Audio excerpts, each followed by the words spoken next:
may clarify tabi ni na pinangyayaring reblocking digdi sa may Binitayan. Kasi po ang implementasyon ng project na ini. So reblocking lang. Aside from drainage system. DPWH po yan. DPWH district. Opo. Opo. Oho, pero ini na pag-reblock na ini, bako nakongkrito pa sa nilikan sarong taon? Opo yan kaso siguro mga 2 to 3 years na ganyan. Kasi may ano ganyan na dyan. So, ano yan? Asphalt overlay. Magibos yun na. Ang ako kaya, ang aram ko, kundi ako nasasala, ini Provincial Road ba ko? Iyo po, iyo po. Oh, pero ining kwampalan, so drainage system, digdi, DPWH, pati so reblocking sa side? Sa gilid, oo. Okay, pero natapota, tinanggal suko, konkretong tinampo, tapos i-reblock gararay daw? Doon sa gilid ito. Pero kakakongkrito pa lang kayo ng engineer, di ba? Sayang kan simento. So sa ang tig-ano may kaya dyan, nag-ano ba kayo ito? Bako ginipo nindong 4 lanes ini? Bako ginipo po nindong na 4 lanes ini? 2 lanes pala, 2 lanes, tagsaibong? 4 lanes, 4 4 lanes, yan. okay. Ining 4 lanes na ini, bako ginasusan ini kang provincial government? Sa provincial government po, ang tinampong yan. Oo. Ang may kuan man so DPWH, may programa kaya sinang pagabot bang local infra. Okay. Oo. Pero ang medyo kuan kaya kan tao na konkreto na pagkalipas kinagkaperang taon, maray pa man sa pagkakongkreto, rin kinuya naman ngunyan, tinabas naman, i-reblocking na naman. Ay, yan ang kuan ninda, yung mga plano ninda. Kaya nga ipapakuyang may babago tayo yan. Kung pinakuan mo na, kaya may pinadago. So, pag reblock, makakuyan man so DPWH at para man sa opisina. Ay, okay. Kung sabihin mo tabi, engineer, inin na kinalkal ninda na konkreto, ini so parte kang pinakonstruer nindo ba ko? Iyo po. 3 years ago o 2 years ago? Gano'n mga 3 years ago? 2 years ago? Mga 3 years ago, araw kaya yan. Tadi kayo kinahiling na diferensya duman sa tinampo na nasa side. Pero nasayang so kwarta. Ano ko tabi, di ba kasi pagka sa thickness, ang thickness magkaiso sa side, nasa kuan man lang ito, mga 20 or 23 centimeters. Ang DPWH kaya, paggagamit din lang yan, so may ibog na. So, 30 centimeters. Ano kaya? Pero, nasasayang kaya ako sa kwarta na ginasto dyan? Ginamit dyan? Hindi ko masing pagtabi yan. Diba? Diba? Sa madaling sabi, kamuso nagpag-ibukaan ba ko, kang inot? Ginasto sang pero nga engineer so ginasto gabos-gabos na diyan kang provincial government kung naranduman mo patabi. Mga more or less mga 30 kayo, di naghahalabaan na more or less more or less. Di ba?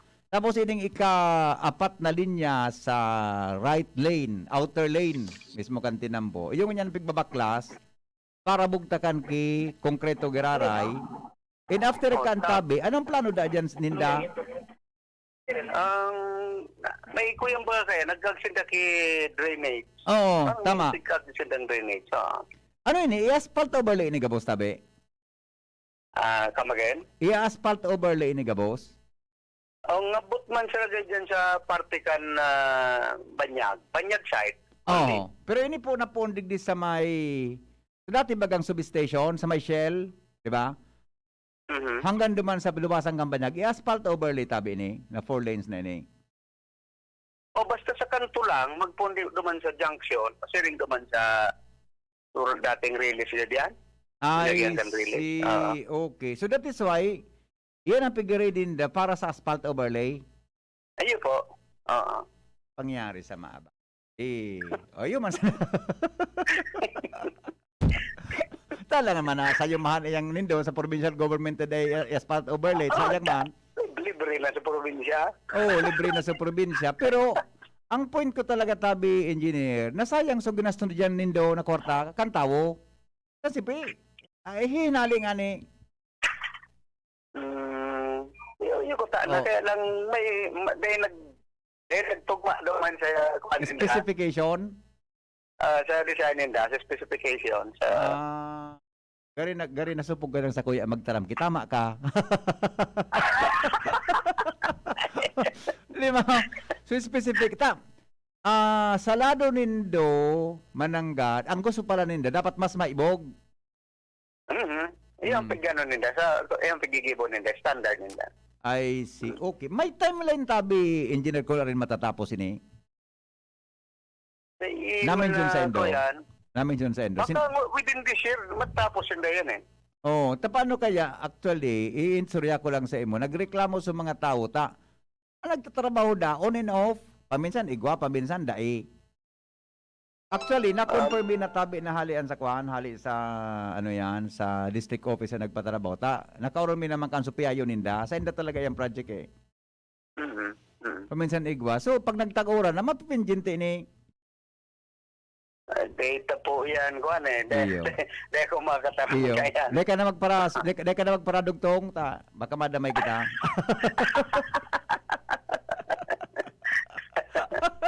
Nag-update man sila sa office. Nag-update man.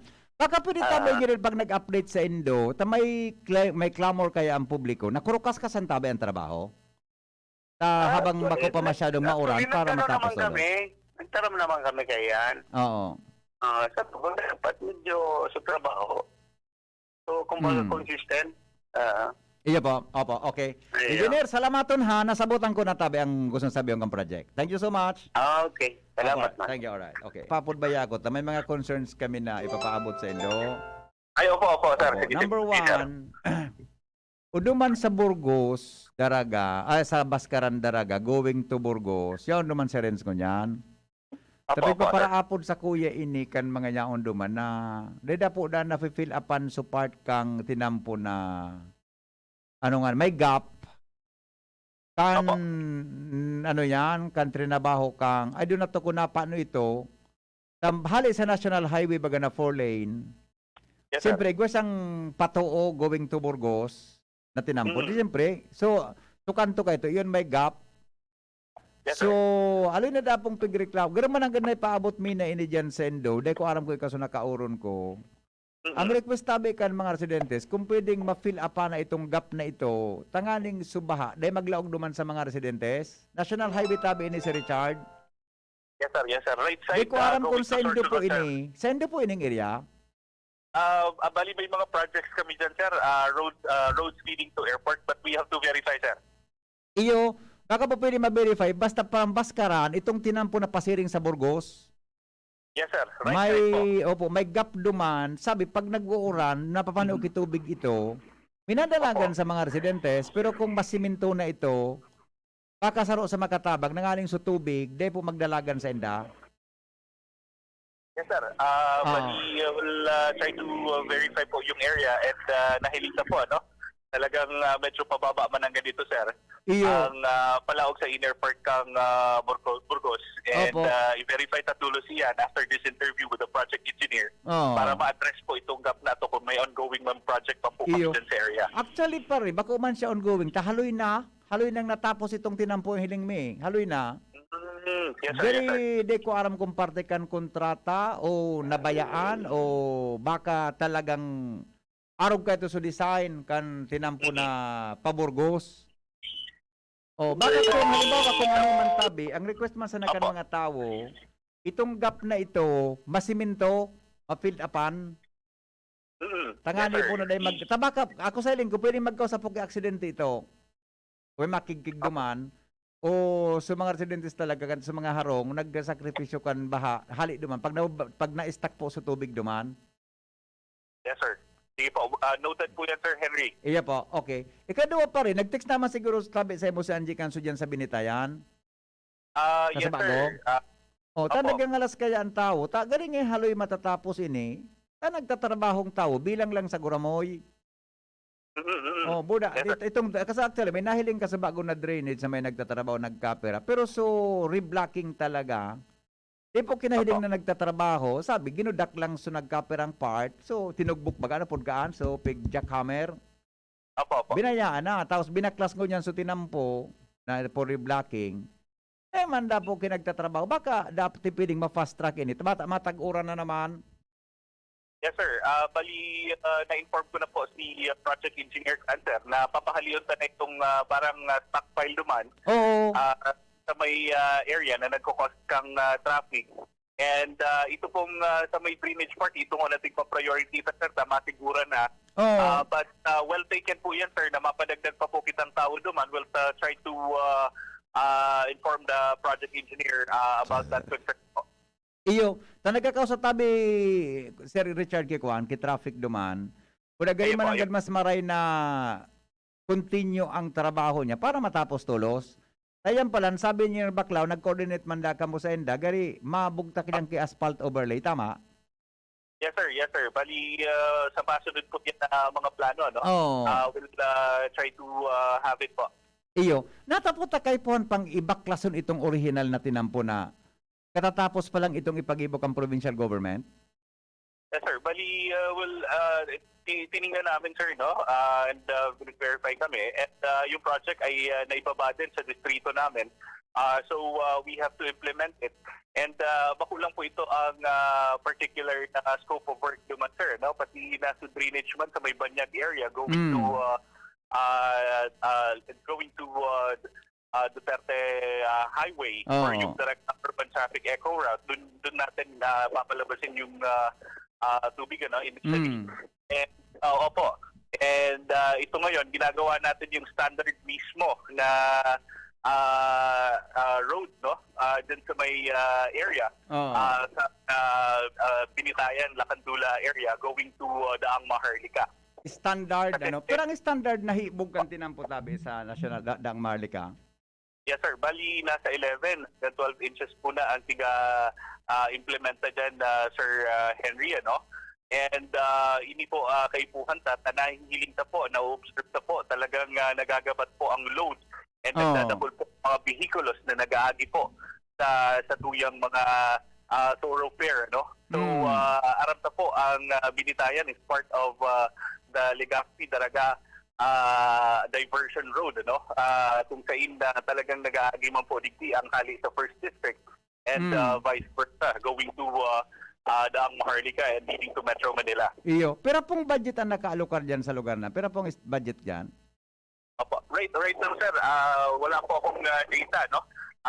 Kasi nasa audit tayo ngayon, sir. But once na may available data po ako kung magkano yung project cost, we'll announce it po on the air po. Iyo po. Paano kaya? Yan, mag-angaram ko kaya. Primero, ang gasto dyan na ginamit sa provincial government of Albay. Yes, diba? sir, yes, sir. Then, sabi nga ng Engineer Baclao sa bago, 2 years or 3 years pa lang yan, saka naman papalitan sa tinampo.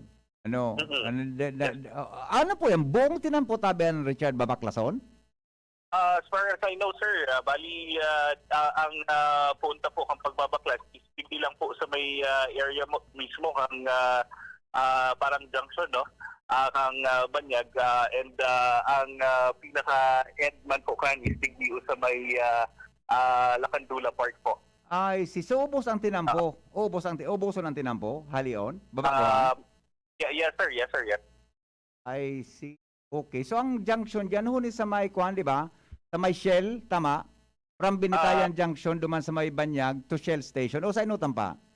Sa ibali sa inutan pa, sir. I think Binitayan Elementary School sa inutan pa po kayan. So halipot pa lang po. So dating kuan, dating police station, dating substation, tama? So kanto? Di ko lang haram, sir, si dating police station din, sir. Basta di lang po di sa may Lacandula Park, sir. Lampas sa Binitayan. Elementary school. Elementary school. Before pa po, sir. Before Binitayan Elementary School. Yes, Kung yes, hali sir. ka duman sa Junction Kambanyag. Yes, sir. Yes, sir. Yan na 4 lanes na iyan, iyo ang halion, babaguhan. Yes, sir. Yes, sir. I see. Okay. So ang pundo kayo ni from the national government, tama? Yes, po. Part ini po kang General Appropriations Act of 2021 po.